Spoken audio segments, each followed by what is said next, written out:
अस्सलाम वालेकुम, मैं हूं सुंदस खान, ज़मीर हैदर और एहतशामुल हक के साथ, और आप देख रहे हैं प्रोग्राम खबर करम है। आज हमारे साथ स्टूडियो में मौजूद है major general retired Ejaz Awan sahab. अस्सलाम वालेकुम sir and welcome to the show. Thank you so much for giving us your precious time.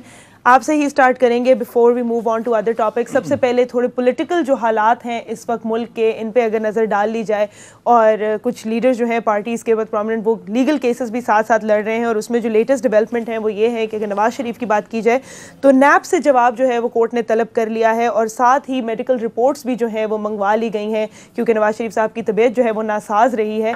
और अगर जो जरदारी सिनारियो चल रहा है उसके ऊपर अगर नज़र डाली जाए तो उन्होंने नज़रसानी की अपील दायर कर दी है JIT की रिपोर्ट के अगेंस्ट। ये जो है साथ साथ चल रहे हैं। आपसे अगर मैं पूछूं, सारे हालात देखते हुए, रिपोर्ट जो हमारे सामने देखते हुए, आपको इन पार्टीज़ का मुस्तकबिल जो है नज़र आ रहा है, स्पेशली अगर हम PMLN की बात करते हैं?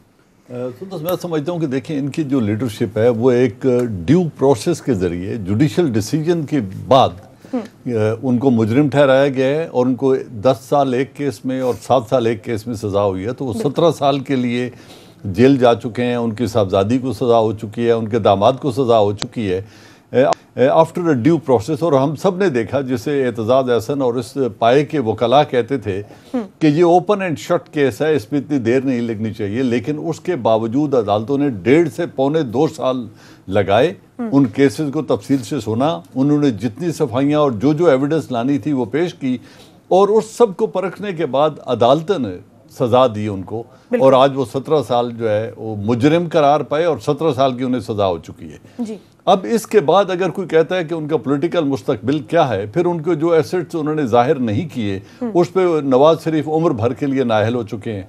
जो उनके छोटे भाई हैं शहबाज शरीफ, उन पर दर्जनों मुकदमात इस वक्त भी वो खुद अंडर इन्वेस्टिगेशन है, रिमांड पे रहे हैं, उनके खिलाफ तहकीकात जारी हैं। तो मैं समझता हूँ इस मुल्क के लिए जो भी होना है, कोई भी शख्स कानून से बालातर नहीं है, और अगर हमने इस मुल्क को क्राइसिस से निकालना है तो एहतसाब, जिसके नारे मिलिट्री डिक्टेटर्स ने भी लगाए लेकिन करने की हिम्मत नहीं की, हर पॉलिटिकल पार्टी ने लगाए, हमारी 3 से 4 गवर्नमेंट्स इस बात पे डिसॉल्व हुई, जो ज़ियाउल हक साहब ने भी की, मुशर्रफ साहब ने भी की, फिर फारूक लगारी साहब ने भी गवर्नमेंट डिसॉल्व की, प्रेसिडेंट इसाक खान ने भी डिसॉल्व की हुकूमत, और हर एक ने यही कहा कि सियासी जो नेशनल एक्सचेकर है उसका प्लंडर हो रहा है, मुल्क में करप्शन हो रही है, अकरबा परवरी हो रही है, और ये इस तरह मुल्क नहीं चल सकता।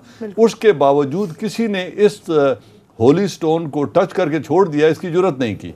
इस वक्त अदलिया और प्रेजेंट गवर्नमेंट, जब ये अपोजिशन में थे उस वक्त से, और फिर आउट ऑफ जो जिसे कहते हैं ना बोल्ट फ्रॉम द ब्लू, वो आया, और एक पैनामा का केस बहुत बड़ा सामने आया जिसके ऊपर इंक्वायरी हुई, और इन लोगों के बहुत बड़े करप्शन के स्कैंडल्स सामने आने शुरू हो गए।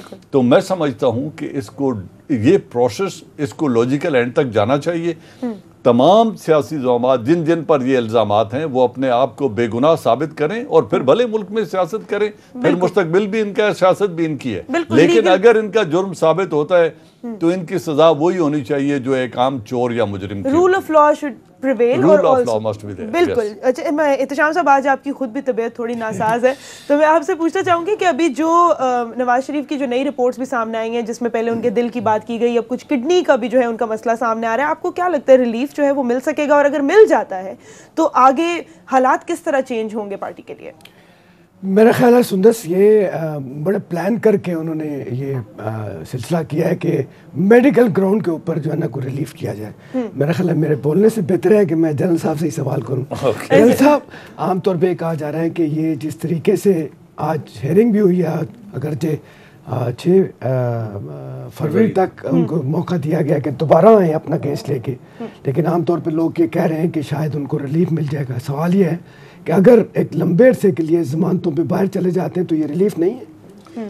देखिए जी, बात ये है, मैं समझता हूँ कि जो रिलीफ की जिसकी हम बात कर रहे हैं, जो रिलीफ वो लेना चाह रहे हैं, चाहे हेल्थ ग्राउंड पे है या किसी और वजह से है, अगर तो यही रिलीफ हर उस कैदी को और हर उस मुजरिम को जो इस वक्त जेल में है, चाहे उसने छोटा फ्रॉड किया है या बड़ा फ्रॉड किया है, जिस तरह का जुर्म उसने किया है, खास करके फाइनेंशियल जुराइम जो है, मुआशी नौइयत के जुराइम, क्या ये रिलीफ हमारी अदलिया और हमारा अदालती निज़ाम उन सब कैदियों को देने को तैयार है कि वो भी अपनी जमानत कर लें, और जब तक उनकी अपील का डिसीजन नहीं होता उनकी जो सेंटेंस है उसको भी सस्पेंड कर दिया जाए। अगर ये है तो फिर इनको भी दें, और उन तमाम कैदियों को दें जो 10 साल या 7 साल की सजा भुगत रहे हैं, और उनकी भी अपीलें अगली आला अदालत में ज़ेर समाअत हैं। और वो तमाम कैदी जो बीमार हैं और इस वक्त सलाखों के पीछे हैं, कोई किडनी का पेशेंट है, कोई हार्ट का पेशेंट है, कोई ट्यूबरक्लोसिस का पेशेंट है, कुछ ऐसे मासूम बच्चे हैं जिनका एक दफ़ा मरियम नवाज साहबा ने तस्वीर भी उनके साथ बनवाई थी जी, कि वो जो पैदा ही बेचारे जेलों में हुए हैं, और उनकी माएँ कोई घिनौने क्राइम करके नहीं, कोई 10,000 की चोरी, कोई 20,000 की चोरी, कोई किसी भट्टे वाले का कर्ज लेके वापस न करने की वजह से वो जेलों में पड़े हैं। फिर ऐसे तमाम लोगों को छोड़ दें और इन जेलों को खाली कर दें जो इस कैटेगरी में फॉल करते हैं। और अगर ये नहीं है तो फिर जिन लोगों ने आज मुल्क की मुईशत को इस नहज तक पहुंचाया है कि 22 करोड़ आवाम का मुल्क एक भिखारी की तरह बना हुआ है, कभी वो फॉरेन कर्जों पे डिपेंड करता है, कभी फॉरेन एड पे डिपेंड करता है, कभी दोस्त ममालिक के पास भाग रहे हैं, और किसी बड़े तरक्याती या वेलफेयर पैकेज के लिए गवर्नमेंट के पास कुछ भी नहीं है। तो जिन्होंने इतना घिनौना जुर्म किया इस मुल्क की इकोनॉमी को इस नहज तक पहुंचाने का, मेरे ख्याल में उसे इनके अलावा इनएफिशिएंसी की सजा भी मिलनी चाहिए और करप्शन की तो मिलनी चाहिए। सर आपने बहुत वैलिड पॉइंट जो है वो रेस किया, लेकिन ज़मीर साहब मेरे जहन में जो इस वक्त बात आ रही है कि इवन दो ये बहुत एक लॉजिकल बात है और ये सोचने की बात है क्या रूल ऑफ लॉ और क्या प्रोसीजर सबके लिए यही है, लेकिन इसके बावजूद अगर इस दौरान जब उनकी तबीयत नासाज है, खुदा न खास्ता उन्हें कुछ हो जाता है, उनकी तबीयत ज़्यादा ख़राब हो जाती है, तो हमें पता है कि डायरेक्ट इसका इम्पैक्ट जो है वो पॉलिटिक्स पर पड़ेगा। आप इससे एग्री करते हैं? देखिए वाकई हमने पहले भी बात की थी कि अगर उनकी तबीयत ऐसी ही है और बहुत नासाज है, ख़राब है, तो फिर उनको जेल में नहीं, उनको हॉस्पिटल में शिफ्ट कर देना चाहिए और हॉस्पिटल में इंतहाई निगहदाश्त जगह पर उनको रखा जाए और वहाँ पे उसको सब जेल डिक्लेयर करके और वहाँ पे उनको रखा जाए, जो कि रखा जाता है, आम हालात में भी रखा जाता है। हाँ, अब ये जो है ना फिर वो बड़े लोगों के बड़े नखरे। अब जी नखरा की ये है कि जी वो लंदन में ही इलाज हो सकता है, हालांकि देखा जाए तो पंजाब इंस्टीट्यूट ऑफ कार्डियोलॉजी जो उसकी सक्सेस स्टोरीज भी बहुत अच्छी हैं, फिर रावलपिंडी इंस्टीट्यूट ऑफ जो कार्डियोलॉजी है यहाँ पे पिंडी में, उसका वो बहुत अच्छा उसको हॉस्पिटल डिक्लेयर किया हुआ है और इनके अपने दौर में बने हैं ये दोनों, और उन्होंने खुद इसको मतलब तमाम जितनी भी रिक्वायर्ड जरूरियात होती हैं वो इनको दी हुई हैं उस इन हॉस्पिटल्स में, तो इनको वहां पे रखा जा सकता है बड़े आराम से। अब ये जो नखरा है कि जी नहीं लंदन ही जाके इलाज हो सकता है, तो माजरत जिस तरह अभी एजाज अमान साहब ने कहा है एंड आई सेकंड दैट, तो फिर तो भाई वो बाकी जो लोग पड़े हुए हैं जेलों में उनका क्या कसूर है? इनके ऊपर अरबों रुपए के चार्जेस हैं, उनके ऊपर जो है वो जो हजारों की तादाद में 5,000 10,000 20,000 जिस तरह अभी मेरे जनरल साहब ने कहा, तो फिर क्या भाई उनका कोई हक नहीं है? वो क्या पाकिस्तानी शहरी नहीं है? पॉलिटिकली देखें, मैं आप इसमें कोई दो राय नहीं है कि खुदा ना खास्ता अगर नवाज शरीफ साहब के को ज्यादा तबीयत खराब हो जाती है और वो जेल में होते हैं, तो वो फिर उसका पॉलिटिकल इंपैक्ट तो होगा। और आई एम श्योर कि हमारी सियासी लीडरशिप जो है वो इस चीज को समझ रही है, देख रही है। लेकिन मैं अगले दिन देख रहा था कि वो जो रिपोर्ट्स आई हैं उन्होंने कहा कि जी ठीक है, ये वही कंडीशन है जो जब ये प्राइम मिनिस्टर थे तब से उनकी यही कंडीशन थी, और उसमें कोई एज सच खुदा ना खासा कोई इतनी फर्दर डिटेरियोरेशन नहीं है। जहां जहां पे अगर होगी तो हम फौरी तौर पर उसके मेडिसिन भी दे रहे हैं, केयर भी कर रहे हैं और उनको फिर शिफ्ट कर दिया जाएगा। हैविंग सेड दैट सुंदर, आई एम स्टिल कन्विंस्ड कि इनको उस पर चांस नहीं लेना चाहिए because of the age factor of Mian Nawaz Sharif. उनको चाहिए कि उनकी इतनी उम्र है कि उनको खुदा ना खास्ता किसी भी वक्त कोई बड़ा कोई मतलब अल्लाह ना करे overlook the rule of law in this case, not overlooking the rule of law. The law provides कि जी the prisoner can be shifted to the hospital within the country. मैं लंदन की तो बात ही नहीं कर रहा, लंदन तो नखरा है सिर्फ। देखिए हाँ यहीं पर भाई कि उनको आप शिफ्ट कर दें। और दूसरा जो सुंदर साहब ने जो पहले बात की थी ना कि जी ये रिलीफ वाली बात जो शाम साहब ने भी थोड़ा सा उस पर हिंट किया, रिलीफ तो देखें अभी जो इनकी नैब की अपील थी against the decision of Islamabad high court जहां पे इनको बेल मिल गई हुई थी, उसमें जो इस्लामाबाद जो सुप्रीम कोर्ट ने जो फैसला आया मेरे ख्याल में वो बहुत अच्छा है, रिलीफ है वो वो रिलीफ मिल गई इनको। मरियम नवाज साहिबा, उन्होंने उनको कहा कि जी फीमेल हैं और मतलब एक बच्ची है, बेटी है, तो उसके साथ नहीं होना चाहिए। अब ठीक है, अगर यही क्राइटेरिया है तो हम एक्सपेक्ट करेंगे कि आइंदा भी ह्यूमन एंगल जो है वो सुप्रीम कोर्ट देखता रहेगा, और फिर बहुत सारी माएं, बहनें, बेटियां जो हैं उनके ऊपर केसेस चल रहे हैं, उनको भी उसी तरह पे रिलीफ मिल जाना चाहिए। सुंदर बात एक अगर आप अलाउ करें, देखिं जिस शख्स ने इस मुल्क में 3 दफ़ा वजारत उज़्मा पे रहा है, वज़ीर आला 2 दफ़ा रहा है, अगर 35 बरस बरसरे इक़्तिदार रहने के बाद उन्होंने 22 करोड़ आवाम को ऐसा एक अस्पताल नहीं दिया जिसमें खुद उनका इलाज हो सके, तो क्या वो 22 करोड़ कीड़े मकोड़े हैं जो इस मुल्क में रहते हैं कि अगर उनको ये बीमारी लाक हो तो वो यहीं इलाज करवाएंगे? लेकिन इस मखलूक को अगर कोई बीमारी लाक हो तो ये इंग्लैंड चले जाएंगे। ये तमाम फिरार के रास्ते हैं। इनको इस बात की भी सजा मिलनी चाहिए कि अगर 22 करोड़ आवाम का इलाज इधर ही होगा तो गुड और बैड आपका इलाज भी इसी मुल्क में होगा, आप बाहर नहीं जा सकते। एक चीज बताएं, आमतौर पे लोग कहते हैं कि अगर स्ट्रिक्ट लीगल जुबान में बात की जाए तो नवाशी साहब और जरदारी साहब दोनों बच के निकल जाएंगे। कहा जा रहा है कि जी वाइट कॉलर क्राइम को अनर्थ करना बड़ा मुश्किल काम है, इन्वेस्टिगेशन प्रोसिक्यूशन सही नहीं होती। लोग कहते हैं कि जी 3 चीज़ें, करप्शन, किक बैक, कमीशन, इस हवाले से नरम गोशा अदालतों की तरफ से भी उनको मिला। सवाल मेरा आपसे यह है कि अगर इस तरीके से वो कानून को मरोड़ के या वकील अच्छे ले जा के रास्ता निकाल के ले जाते हैं तो फिर सियासत का क्या बनेगा हमारी? देखिए जी, इसमें देखना ये है कि हमने अपने इन्वेस्टिगेटिव एजेंसीज जो हैं, FIA और दूसरी जो इस तरह के वाइट कॉलर क्राइम्स को जो ट्रेस करते हैं, अनअर्थ करते हैं और फिर प्रोसिक्यूट करते हैं, एक तो ये है कि उनकी डिलिबरेटली अगर कैपेसिटी बिल्डिंग की ही नहीं गई ताकि वो इन तक पहुंच सकें तो एक बात है, लेकिन मैं समझता हूं कि जितनी अच्छी इन्वेस्टिगेशन उन JITs ने की है और जितने वो अनअर्थ करके लाए हैं रिकॉर्ड, बैंकिंग रिकॉर्ड्स हों या इनके क्राइम्स हों, उसका आज तक इनके पास 18 माह के ट्रायल के बावजूद कोई जवाब नहीं है। न वो कतरी खतूत में मिला, न वो किसी और ट्रांजैक्शन में मिला, बल्कि उन्हें यहाँ तक कहना पड़ा कि अगर मेरे असासे मेरी आमदनी से ज्यादा है तो आपको क्या है। अगर ये रवैया है तो देखिए, मैं समझता हूँ कैपेसिटी भी है और वो प्रूव भी कर सकते हैं।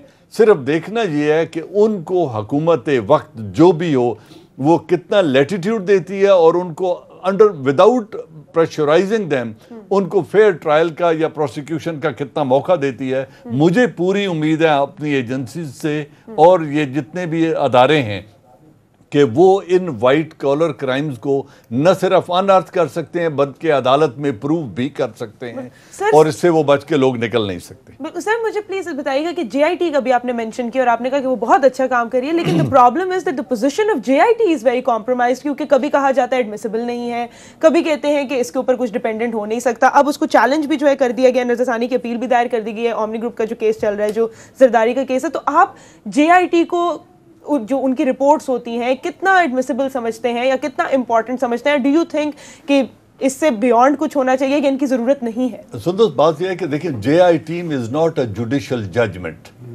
JIT एक इन्वेस्टिगेटिव प्रोब है।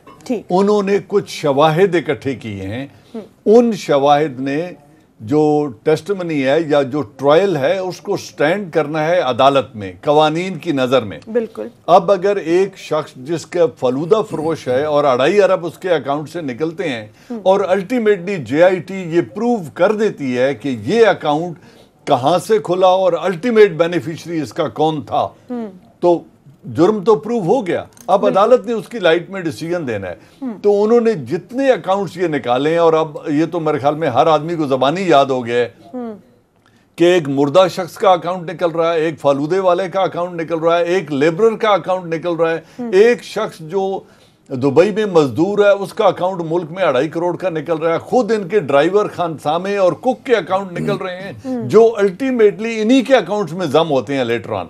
तो ये जो 34 अकाउंट्स के अंदर पैसे को सर्कुलेट करके फिर वापस एक मखसूस अकाउंट में डाला गया जो सिग्नेटरी जिसमें बड़े नाम हैं, तो अगर ये प्रूव होता है अदालत में और बैंकिंग रिकॉर्ड से प्रूव होता है, क्योंकि आपको और हम सबको पता है कि जब एक आम आदमी बैंक में अकाउंट खोलने जाता है, जब तक 2 आदमी उसको वेरीफाई न करें, वो भी उसी बैंक के अकाउंट होल्डर, तो अकाउंट नहीं खुल सकता। और अगर अकाउंट खुलता है और 2.5 अरब की ट्रांजैक्शन होती है तो जो सस्पिशियस ट्रांजैक्शन रिपोर्ट STR जिसको कहते हैं, वो इनिशिएट होती है उसी वक्त ताकि प्रोब किया जाए कि ये शख्स कौन है। सर ये तो बहुत बड़ी अमाउंट है, छोटी से भी। जी जी पीपल्स पार्टी के लोग ये कहते हैं और PMLN के लोग ये कहते हैं कि हमने अपने वोटर्स को सेटिस्फाई कर दिया है कि हमने करप्शन, हमारे लीडरों ने करप्शन नहीं की। मेरा सवाल ये है कि अगर बात आती है एसेट बियॉन्ड मीन्स की और उसमें उनको सज़ा होती है, तो क्या उसके बाद इनकी पार्टियों की लेगेसी या इनकी फैमिली की लेगेसी बरकरार रह सकेगी? मेरे ख्याल में यही चैलेंज है इनको, और उसी खौफ की वजह से ये समझ रहे हैं जो आपको एक जो ना NRO की बातें हो रही हैं या हवा में कहा जाता है जी मरियम नवाज को रिलीफ दे दें, ताकि ये जो डायनेस्टिक लेगेसी है ना, ये जो डायनेस्टिक पॉलिटिक्स हो रही है, चलो हम तो गए, हमारी अगली नस्ल इस मुल्क पर हुकूमत करती रहे। अब आसिफ अली जरदारी को अपनी परेशानी नहीं है, उनको ये है कि क्या कल आसिफा और बिलावल इस मुल्क पर हुकूमत कर सकेंगे या नहीं। तो ये वैसे मेरे से कसम खुदा की आसिफ अली जरदारी की ये परेशानी नहीं है, उनको जो परेशानी इस वक्त जो मुझे लगता है वो अपनी बहन की लगी है। उनको मालूम है, देखें अदालत ने तो वाज़े तौर पर कह दिया कि बेटे के ऊपर कोई केसेस नहीं बन सकते, क्योंकि बेटा तो उस वक्त मतलब सिर्फ अपनी माँ का जो है वो ही फर्दरिंग जो उनका जो मिशन था अपनी माँ का। तो मैं ये समझता हूँ कि आसिफ अली जरदारी साहब को जो है ना वो अपनी और अपनी बहन की ज्यादा फिक्र है, बच्चों के ऊपर तो अभी कोई केसेस नहीं आ रहे। और हम तो ये कहते हैं कि जरदारी साहब का अगर जो ऊपर वो जो उनका वो जो साया है अपने बच्चों से अगर हट जाएं तो वो ज्यादा फल फूल सकते हैं और पॉलिटिक्स में भी ज्यादा आगे के साथ।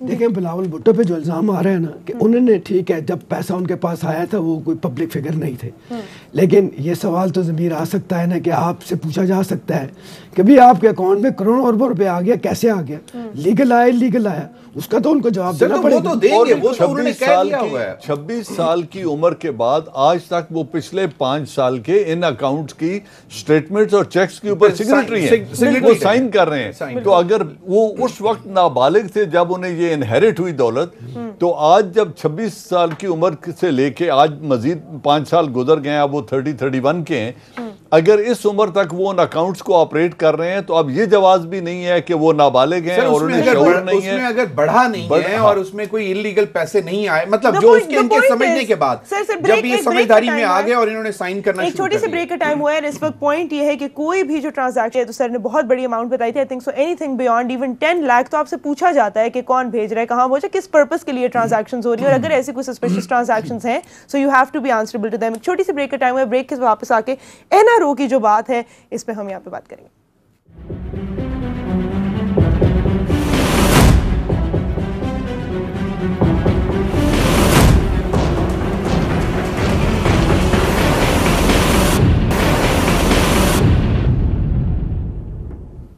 Welcome back to the show. बात हो रही थी NRO पे और फ़खरुर रहमान एक सीनियर जर्नलिस्ट हैं, उन्होंने ये ट्वीट भी किया और इसमें कुछ इस तरह की जो इंकशाफात हैं जो मैं आपसे पूछना चाहूँगी, बताइएगा ज़मीर साहब। उन्होंने कहा another NRO on the verge to materialise, no clean chit for Maryam as demanded by Nawaz Sharif. मतलब कह दिया कि ये डिमांड जो है सामने आ गई है।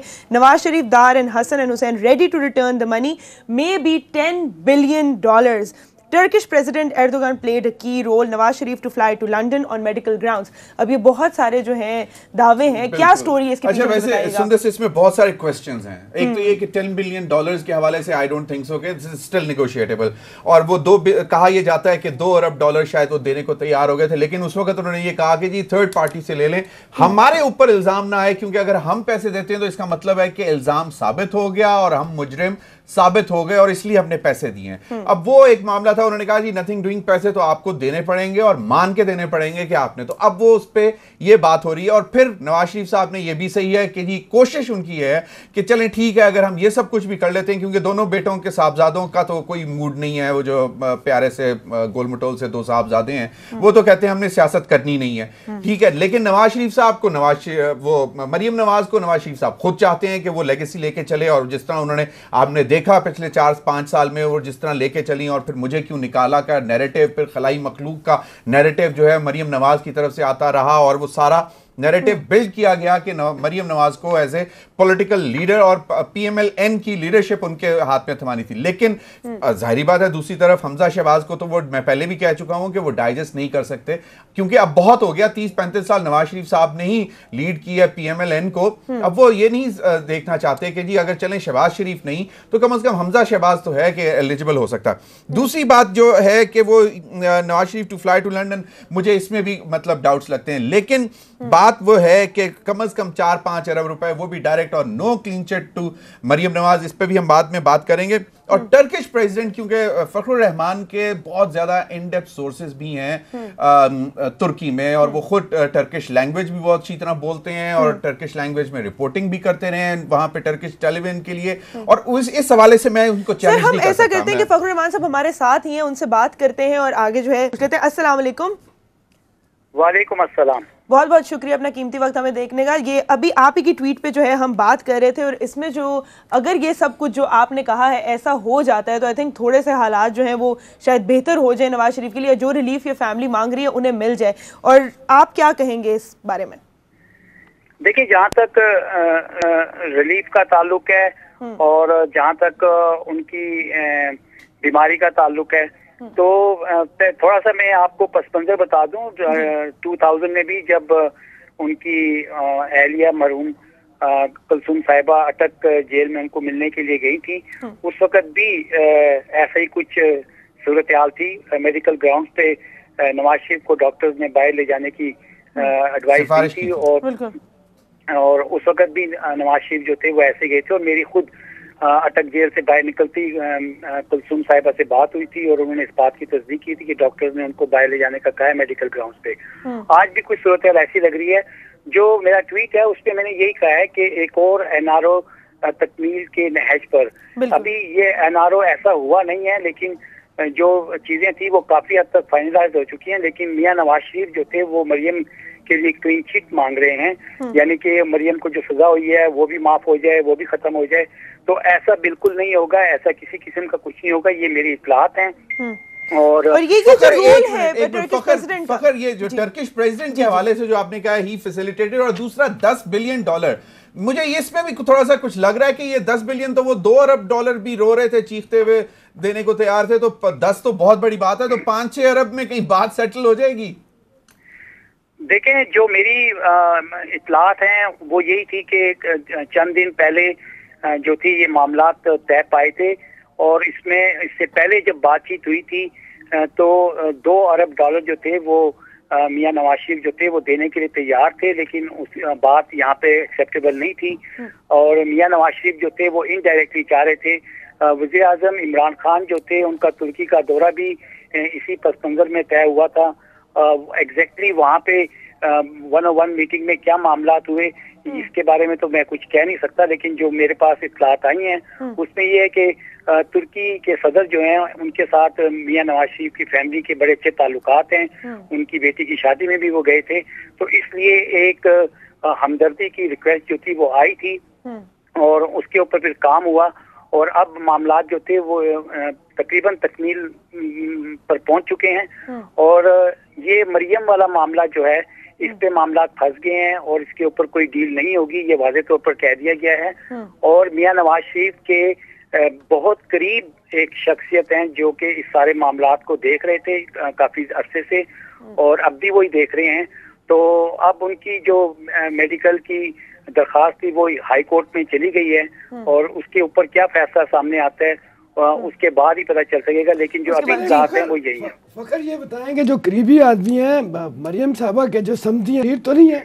दूसरा ये बताएं कि आप मुझे जो जिस बात पे बड़ी हैरत हो रही है, आपकी इस खबर पे कभी अभी तक कोई डिनाइल, कोई कंट्रडिक्शन नहीं आई, वरना PMLN फौरन इस बात पे चीखती है कि जी बताएं कौन NRO मांग रहा है। बहुत ही उनके लिए सेंसिटिव इशू है।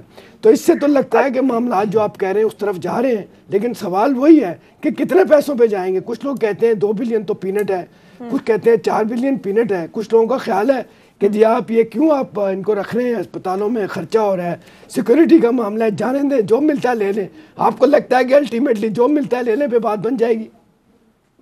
पहले तो इत्तिशाम भाई आपकी तबीयत ठीक नहीं है, गला खराब है। मैं आपके लिए दुआ करता हूँ कि आपका गला ठीक हो जाए। दूसरी बात यह है कि जो आपने करीबी रिश्तेदार की बात की है, मेरे ख्याल में उनके मियां नवाज शरीफ के ब्लड रिलेशन में आते हैं वो करीबी रिश्तेदार। अच्छा, तो ठीक है, मैं इससे ज्यादा नहीं आपको कुछ कह सकता। लेकिन ये है कि जो मेरे पास मालूमात हैं वो यही है कि 10 अरब डॉलर से बात शुरू हुई थी। इसमें इसाक डार भी ऑन बोर्ड आ चुके हैं, हसन और हुसैन भी ऑन बोर्ड आ चुके हैं, और मियां नवाज शरीफ को ये कहा है कि ये डील जो भी है ये मियां नवाज शरीफ स्पेसिफिक है, और इसका इतलाक जो है ना मरियम पे होगा और ना जो शहबाज शरीफ जो हैं उनके हवाले से जो इस वक्त केसेस चल रहे हैं। नहीं तो ये डार साहब पे इतलाक होगा, डार साहब को भी मतलब माफी मिल जाएगी कि वो भी इसमें पैसे चिप इन करेंगे कि उनके ऊपर जो एसेट्स बियॉन्ड मींस के मामलात हैं? जी, डार साहब के हवाले से भी जो पैसों के मामलात थे वो देने के लिए रजामंद हो गए, यही मेरी इतलात हैं। और वजीर आजम इमरान खान खुद भी ये कहते रहे हैं कि पैसे हमने नहीं छोड़ने, जो मनी लॉन्ड्रर हुए हैं, कौम का पैसा गया वो वापस आना चाहिए।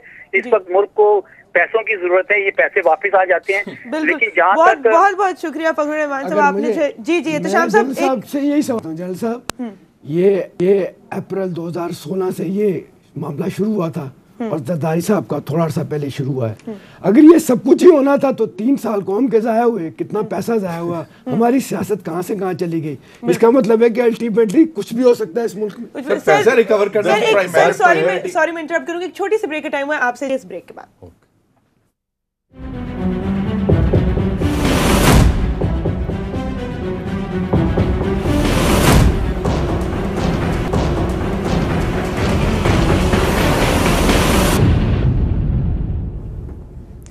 Welcome back to the show. जी सर प्लीज़ बताइएगा, आपने ये ट्वीट भी सुनी और फिर इत्तिशाम साहब ने कहा कि इतने अरसे से अगर यही मामला चल रहा था और यही होना था तो फिर डिले का क्या फ़ायदा? देखिए सुंदर, बात यह है कि मैं इस ट्वीट के कंटेंट पे तो कमेंट नहीं कर सकता। मुझे कोई इंफॉर्मेशन मेरे पास नहीं है कि प्रेसिडेंट अर्दोआन आफ्टर की कोई रिकन्सिलिएटरी रोल के लिए कोई एफर्ट कर रहे हैं या नहीं कर रहे हैं। मेरे सामने सिर्फ 2 बातें हैं। पहली बात यह है कि अगर मेरे मुल्क की सबसे आला अदालत ने नवाज शरीफ को खाइन पाया है और जुर्म साबित होने पर उन्हें सजा दी है, तो उन्हें मुआफ़ करने वाला शख्स कौन है? कौन है जो इस मुल्क की लूटी हुई दौलत लिए बगैर उन्हें मुआफ़ कर सकता है? अगर मुआफ़ करना है, पहली बात यह है कि ये सुप्रीम कोर्ट ऑफ पाकिस्तान और नैब की कोर्ट में मुकदमा चला है, ये किसी मसालहती अदालत का फैसला नहीं है। अगर आपने रिकन्सिलिएशन करनी है तो फिर मसालियती अदालतें कायम करें, वहाँ बैठ के सौदा करें कि इतने ले लो, इतने छोड़ दो और मेरी जान छोड़ो। बिल्कुल। दूसरी बात यह है कि अगर इस शख्स को छोड़ना है, 22 करोड़ के अवाम के ऊपर ये शख्स 3 दफ़ा वज़ीर आज़म रहा है, पंजाब का 2 दफ़ा वज़ीर आला रहा है, वज़ीर ख़जाना रहा है।